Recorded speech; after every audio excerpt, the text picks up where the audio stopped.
یک تحقیق رادیوی آزادی نشان داد که نه تنها شرکت‌های نزدیک به بکسابور رئیس خدمات علاقه در کلوب حق استفاده از برق و انداز را نمی‌سپارد، بلکه شرکت‌های نزدیکان بختیار نظرزاده رئیس شهر نیز عین کار را می‌کند. خبرنگاران رادیوی آزادی معلوم کردند که شهرداری کلوب از منصب به فایده شرکت خود استفاده می‌برد. همکارم مومین احمدی این موضوع را تحقیق کرده است و حالا در بری من در استودیو است. مومین، چی سبب شد که شما فعالیت‌های شهرداری کلوب را تحقیق کنید؟ سلام شهلا، سلام بینندگان عزیز. وقتی سال گذشته ما گزارش دادیم که شرکت‌های نزدیک به بکسابور رئیس خدمات علاقه در کلوب پول برق و انداز را نمی‌سپارند، چند نفر به ما نوشت که عین کار را بختیار نظرزاده شهردار کلوب نیز انجام می‌دهد. با ما از بخش انداز کلوب و اداره برق دلیل‌ها روان کردند که شهردار نه تنها از بکسابور و دیگر قرضداران دادن پول انداز و برق را طلب نمی‌کند، بلکه خودشون نزدیکانش نیز حق برق را نمی‌پردازند. دو کارمند اداره برق و یک کارمند اداره انداز بر رادیو آزادی گفتند که شهردار با آنها فشار می‌آورد که پول برق و انداز را از برخی کارخانه‌ها طلب نکنند. مومین، مثلا کدام کارخانه ها مالیات و یا حق استفاده برق را نمی‌سپاریدند و آیا ارتباطی به رئیس شهر دارند؟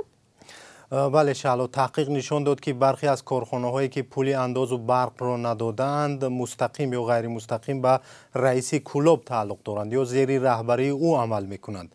خودش گفت این کارخانه ها به نزدیکان او تعلق دارند. کارخانه جدیمی فعال است، کار میکند. حاضر سمت کارش ایواز کرده است. حاضر شرطنامه بستگی با یک شرکت از ولایت سوخت کار علاقه آغاز کرده است. او با ما تعلق ندارن، او با خش تواری ما تعلق داره. این علاقه سیم بار شما همی سوال میتین. قرضش پرداخت شده مرحله با مرحله ترتیب جاری کردن در موافقه با کمیته انداز نزد حکومت جمهوری اسلامی پرداخت شده. کارخانه های کلوب بیش از 4 میلیون سومانی از استفاده برق و بیش از 14 میلیون سومانی از انداز قرضدار بودند. کارمندان انداز و برق گفتند که رئیس شهر بیشتر به شرکت دلیر توجه دارد. این شرکت در مرکز کلوب مهمانخانه چهارآشیانه و چند کارخانه های خرد در گوشه و کنار شهر دارد. شرکت در چند ماه اخیر بیش از 23,000 سومانی پول برق را نسپرده است و 20,000 سومانی مالیات نسپرده داشته است.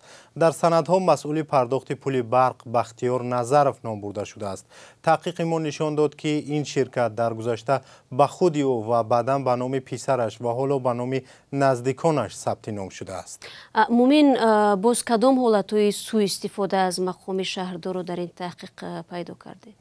ما معلوم کردیم که شرکت زیر نظر بختیار نظرزاده سال 2013 هنگام سفر پرزیدنت به کلوب کارخانه بسته‌بند میوه خشک را باز کرد که تنها یک روز و آن هم زمان سفر پرزیدنت کار کرده است. هرچند در خبر گفته میشد که این کارخانه در یک سال 3,000 تن میوه خشک میکند و 35 نفر کارگر دارد. ما ایون امسال آنجا را ما دیدیم که مثل خرابازار بود و داخلش گاو و مال میچریدند.